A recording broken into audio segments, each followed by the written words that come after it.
you get the news baseball's back and they get the agreement.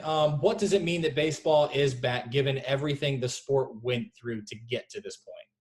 Yeah, I mean, obviously it means a lot given the heatedness of the negotiations, but I think it also means a lot for the country, especially at a time with cases increasing around the country. I think it kind of offers a bit of a distraction, but at the same time, given everything that happened with those negotiations, Major League Baseball obviously missed the opportunity to have its big opening day be 4th of July, just kind of the super American event, and that didn't necessarily come together, which is disappointing. We see the NBA be able to maybe have more of a streamlined process in its return to play and how those things came together. So some missed opportunities for baseball, but obviously if the virus allows, they'll be able to manage a 60-game season and hopefully a World Series and maybe be able to salvage some of what they hope to have over the course of this year. Okay. What might the long-term impact of the saga that was returning to baseball, what might that impact be on the game? Yeah, I think the biggest point to look at is that the current CBA expires after the 2021 season. And we've seen what happens when labor negotiations in baseball go south. Obviously, the 1994 World Series was canceled because of a strike. Any disagreement that's maybe a little more intense than what we've seen now, this really just seemed like a warm-up for what's coming at the end of the 2021 season. So obviously that's a point to look at and definitely could change the sport going forward. To your point, is this something that could affect CBA negotiations to try to avoid a lockout after the 2021 season? Yeah, I think it's a thing where, probably elements of each side's negotiation that we saw throughout this process, each offer probably had elements of, hey, we want this in the next CBA. I mean, we're going to see, the DH in the National League this year. That might become a more permanent thing as part of the CBA. So I think it definitely opens up the door to maybe a window into what we will see after that 2021 season. But it's hard to say, and obviously it'll be contentious no matter what.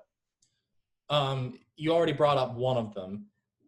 When you looked at pivoting on that for a second, when you looked at some of the new rules that are going into effect during the 2020 season, was there one that popped up that piqued your interest most, or was it the DH and the NL? Well, I think that's naturally interesting. I grew up a big fan of NL baseball with double switches and sacrifice bunts and pitchers having to hit. And so I think it's a much more interesting game in that way. But I understand it. You want simplicity. You don't want pitchers necessarily to get hurt. I think we were probably already trending in this direction of the DH in both leagues. Obviously, I think the most interesting rule is the use of the international tiebreaker, where every extra inning will start with a runner on second base, try to keep games short where pitchers are maybe a little more limited. It'll definitely be weird to see the last batter of the previous inning start on second base. Obviously, it'll be interesting to see how teams kind of try to maneuver that, maybe make sure their fastest guy strikes out to end the ninth inning, so he starts the 10th on second base. I'm sure we'll see some gamesmanship happen there that maybe we would have seen otherwise with the National League play, but I think that those two are really the big sticking points. The scheduling obviously is interesting as well, with each team kind of playing its interleague geographical partner, with AL East playing NL East, NL Central playing AL Central.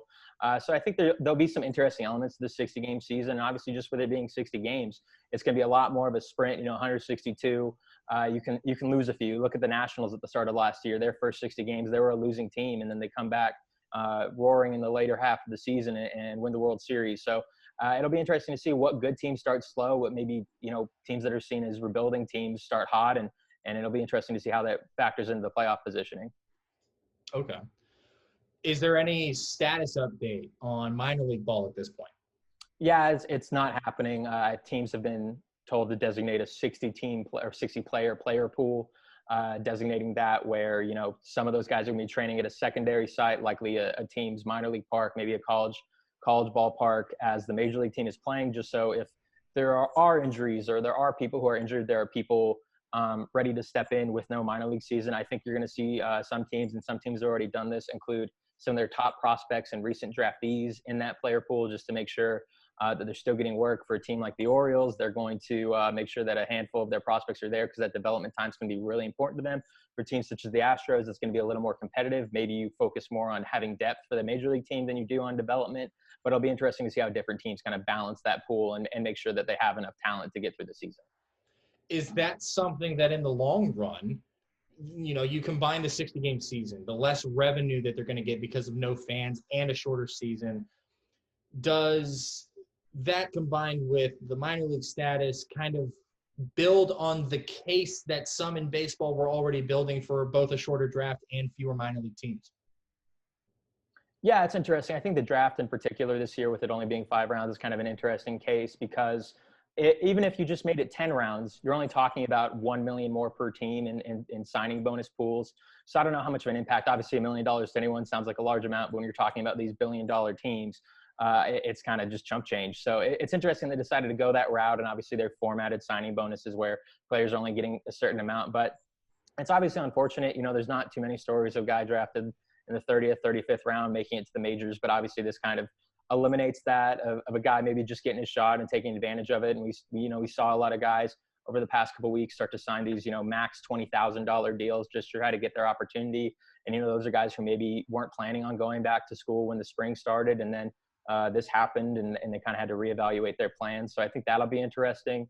And as far as the minor league contraction goes, obviously with the potential of more than 40 teams losing their affiliated status, I think that was something that even beyond the financials made a lot of sense. Obviously, that was probably the league's biggest focus. But you look at a lot of these teams that they're targeting in terms of taking away affiliation, they've got older facilities that maybe aren't the best for training top prospects at. You also look at, the long bus rides that are kind of synonymous with minor league baseball.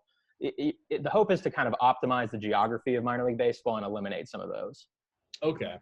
And this just kind of that's not necessarily accentuated by the virus right now. It's just, well, I think it's just helping the argument. You're going to look at a lot of minor league teams. They're so dependent on their fans, on people coming to the ballpark. I'm sure there's a lot of minor league teams that are financially struggling right now.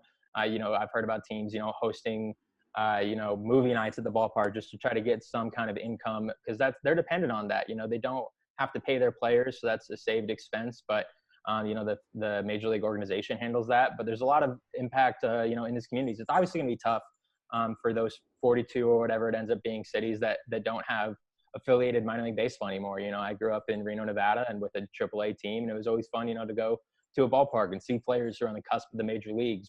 And obviously, there's going to be some communities out there that are going to lose that opportunity. Okay. What is it that what is it baseball fans need to know about this agreement that brings baseball back for 2020? Whether that be a positive thing about it or a negative thing about it. Yeah, I mean, I think that, we touched on some of that a little bit with the rule changes, the DH, the, international tiebreaker. Those are going to be some weird changes.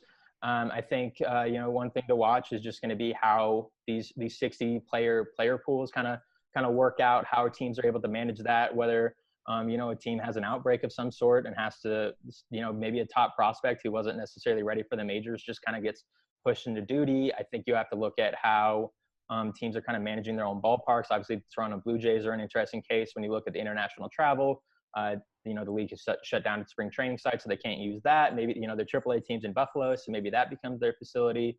As you look at rising cases in Arizona, where there's a team, in Florida, where there's 2 teams, in Texas, where there's 2 teams, you have to wonder, what happens if these things get too large, these outbreaks kind of continue, these rising cases continue to surge. California has 5 teams in it. If something happens there, where do they move these teams? Are they able to manage that? I think there's a lot of maneuvering that still has to happen. Remember, we're 3-4 weeks away from the opening day, and a lot can change between now and then, as we've seen throughout this entire quarantine period. Okay. So there's still a lot of steps to be taken for logistics. Have any steps been taken for player safety specifically all up to this point? Yeah, I think, I think the biggest change you'll maybe see is just no hugs, no high fives, no spitting, no sunflower seeds, none of that. They're allowed to chew gum, but that's it. I'm interested to see what happens, on a walk-off home run or a no-hitter. Those are kind of events that normally prompt big player gatherings, big celebrations, but it'll be interesting to see them kind of keep their distance and celebrate. Locker rooms and other areas are going to be designed to allow for social distancing. They're going to get daily temperature checks, going to get every other day they'll be tested. But it's important to remember that, when these players report, there's going to be a lot of cases. There's going to be probably a lot of asymptomatic cases, but there are going to be cases, and it's just a matter of, what happens when a team has an outbreak large enough that maybe it can't field a full team. What happens then? What happens if just cities decide, hey, we don't want to have a team here right now, and they have to find somewhere else? Are there going to be certain teams that just end up having to play less games? Are they going to even be able to get to play any games at all? I think there's still just given what we're seeing in the country right now, I think there's still a lot of questions. But the league has a plan. It gave it to the players. The players agreed with it, but they're obviously the ones at risk.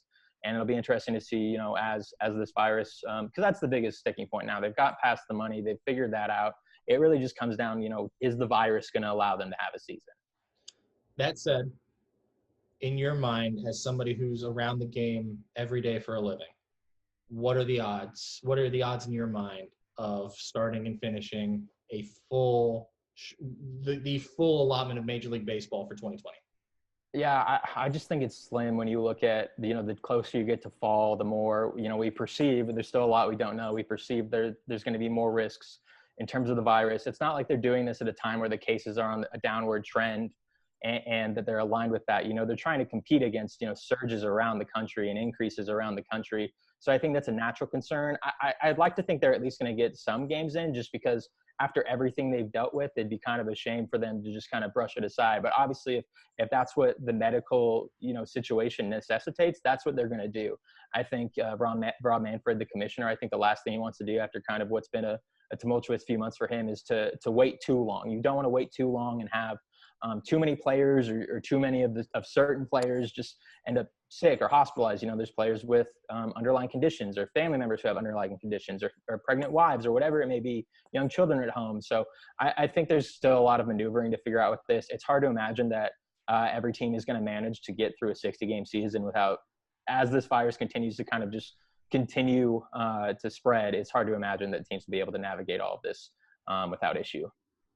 Yeah, no, and I agree with you on that one. My last question is the one I just want your gut feeling. Best case scenario, we get a full season in. Who's in the World Series? I think you have to look at the Los Angeles Dodgers in the National League. I think depth is really going to play an important role in this season, especially when you look at how pitching situations are going to start off early in the year. So I think Dodgers Astros, I think a repeat of the 2017 World Series would be interesting. Obviously, just given the talent, you look at Mookie Betts and Cody Bellinger in LA, and obviously the Astros up and down from Springer, Bregman, Altuve. I think they've got a lot of pitching depth as well. So I think those two teams are really two to watch. You can't pass aside the New York Yankees, obviously adding Garrett Cole. But it'll be fun. I think a 60-game season kind of allows for, assuming that it gets played, allows for maybe some underdogs to shock some people, play a great 60 games and sneak into the playoffs. Awesome. My man, thank you.